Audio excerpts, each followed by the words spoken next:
Assalamualaikum warahmatullahi wabarakatuh. Selamat malam pemirsa, Anda menyaksikan Breaking News bersama saya Putri Viola. Kita melihat saat ini bagaimana perkembangan dan juga kondisi situasi terbaru di Mabes Polri jelang pengumuman tersangka baru dalam kasus pembunuhan Brigadir Yosua. Seperti yang sudah sempat dikabarkan oleh media bahwa dalam pengumuman ini rencananya akan berbeda dengan pengumuman pada saat-saat sebelumnya. Rencananya nanti Kapolri akan mengumumkan sendiri nama yang akan ditetapkan sebagai tersangka didampingi oleh 6 jenderal lainnya. Kita masih menantikan, sepertinya sedang bersiap-siap untuk bisa mengumumkan dan juga berbicara kepada media siapakah nama yang akan ditetapkan sebagai tersangka baru dalam kasus pembunuhan ini. Sebelumnya kita juga sudah mengetahui bahwa polisi sudah mengumumkan bahwa Baradae ini merupakan tersangka, kemudian juga ada Brigadir RR dan juga K, dua nama belakangan yang saya sebut ini merupakan ajudan pribadi dan supir dari Ibu Putri Chandrawati, istri dari mantan Kadif Propam Irjen Pol Verdi Sambo. Pengumuman untuk memberikan ataupun juga mengungkap identitas tersangka baru ini memang sudah disebutkan oleh pihak kepolisian sejak kemarin, hari Senin, bahwa rencananya akan ada pengumuman tersangka baru pada hari Rabu ini. Bahkan tadi pagi dari pihak Kadif Humas juga sudah mengumumkan rencananya pada sore hari di atas jam 4 sore Kapolri akan mengumumkan nama-nama yang masuk sebagai tersangka baru.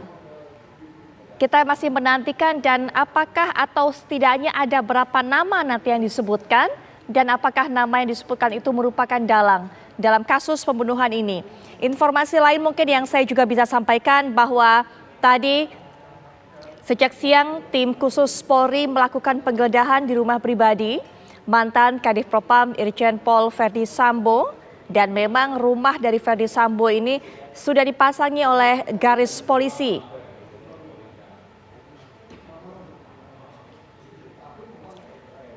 Bukan hanya satu rumah, tapi juga ada 2 rumah yang dimiliki oleh Verdi Sambo ini diperiksa, digeledah, dan juga dijaga dengan ketat oleh anggota Brimob pada sore tadi.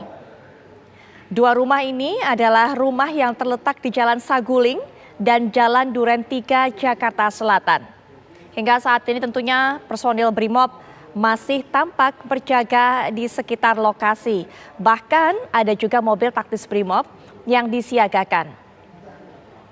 Area di sekitar rumah Verdi Sambo juga disterilisasi sehingga masyarakat tidak diperkenankan untuk mendekat. Baik pemirsa, kita sudah lihat Kapolri sudah memasuki ruangan bersama dengan Wakapolri Irwasum yang sudah sempat saya informasikan tadi rencananya akan ada 6 jenderal lainnya yang akan mendampingi Kapolri. Jenderal Polisi Listio Sigit Prabowo dan sedang menuju ke mimbar untuk bisa memberikan keterangan kepada media. Baik, pemirsa, kita akan dengarkan bersama.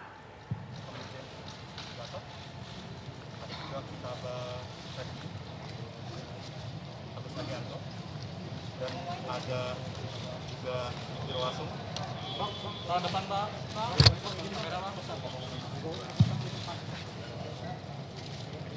Assalamualaikum warahmatullahi wabarakatuh. Salam sejahtera bagi kita semua.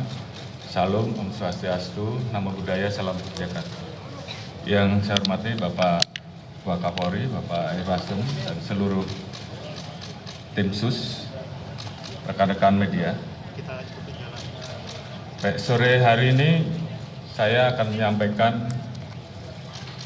perkembangan terbaru terkait peristiwa tindak pidana yang terjadi di Duren 3. Dan ini juga merupakan komitmen kami dan juga menjadi penekanan Bapak Presiden untuk mengungkap kasus ini secara cepat, transparan, dan akuntabel. Dan tadi juga beliau perintahkan jangan ada yang ragu-ragu, jangan ada yang ditutup-tutupi, ungkap kebenaran apa adanya. Jangan sampai menurunkan kepercayaan masyarakat terhadap Polri. Jadi ini tentunya menjadi perintah dan amanat yang tentunya saat ini dan kemarin juga telah kita laksanakan. Tim SUS telah melakukan pendalaman terhadap laporan awal tindak menembak antara Saudara J dan Saudara RE di Duren 3 yang ditangani oleh Polres Metro Jakarta Selatan dan juga dilakukan pemeriksaan di Propampori dan juga Polda Metro, di mana pada saat pendalaman dan olah TKP ditemukan ada hal-hal yang menghambat proses penyidikan dan kejanggalan-kejanggalan yang juga kita dapatkan, seperti hilangnya CCTV dan hal-hal lain, sehingga muncul dugaan ada hal-hal yang ditutupi dan direkayasa. Oleh karena itu, dalam rangka membuat terang peristiwa yang terjadi, tim SUS telah melakukan pendalaman dan ditemukan adanya upaya-upaya untuk menghilangkan barang bukti, merekayasa, menghalangi proses penyidikan, sehingga proses penanganannya menjadi lambat. Tindakan yang tidak profesional pada saat penanganan dan olah TKP, serta tindakan-tindakan tidak profesional lain pada saat penyerahan jenazah almarhum J di Jambi. Oleh karena itu, untuk membuat terang dan menghilangkan hambatan-hambatan penyidikan, beberapa waktu yang lalu kami telah mengambil keputusan penonaktifan Kapolres Metro Selatan, Karopaminal, Kadif Propampori, Karoprovos. Kemudian tim SUS juga telah melakukan pemeriksaan terhadap pelanggaran kode etik profesi Polri ataupun tindakan untuk merusak, menghilangkan barang bukti, mengaburkan, dan merekayasa dengan melakukan mutasi ke Yanma Polri, dan saat ini semuanya dilakukan pemeriksaan. Kemarin ada 25 personil yang kita periksa dan saat ini bertambah menjadi 31 personil. Kita juga telah melakukan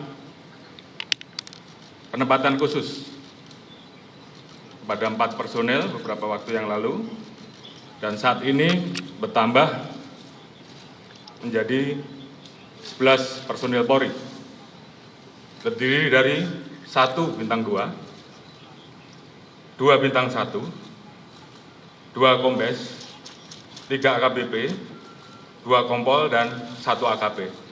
Dan ini kemungkinan masih bisa bertambah. Selanjutnya, untuk menjaga transparansi dan akuntabilitas dalam penanganan kasus ini, kita telah melibatkan pihak-pihak eksternal seperti rekan-rekan di Komnas HAM yang saat ini masih terus bekerja dan juga mitra kami di Kompolnas selaku pengawas kepolisian. Kami juga telah memberikan ruang seluas-luasnya kepada masyarakat, terutama keluarga korban, seperti beberapa waktu yang lalu, untuk kita berikan ruang otopsi ulang atau ekshumasi dan juga melayani laporan polisi dari pihak korban. Dan tentunya ini adalah merupakan wujud transparansi yang kami lakukan. Alhamdulillah, saat ini tim SUS telah mendapatkan titik terang dengan melakukan proses-proses penanganan dan pemeriksaan secara saintifik dengan melibatkan kedokteran forensik,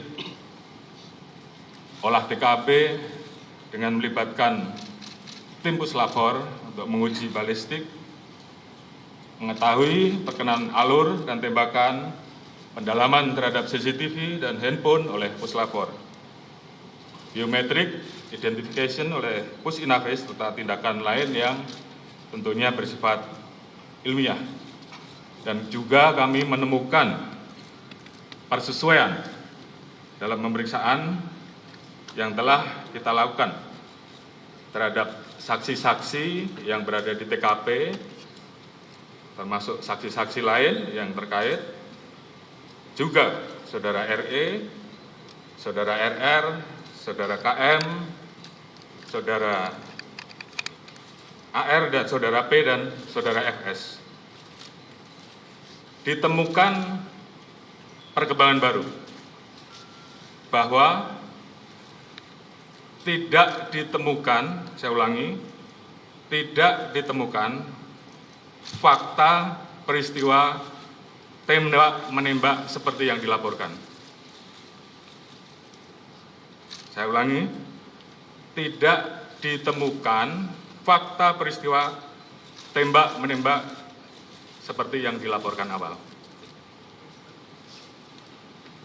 Tim khusus menemukan bahwa peristiwa yang terjadi adalah peristiwa penembakan terhadap saudara J yang mengakibatkan saudara J meninggal dunia, yang dilakukan oleh saudara RE atas perintah saudara FS. Saudara E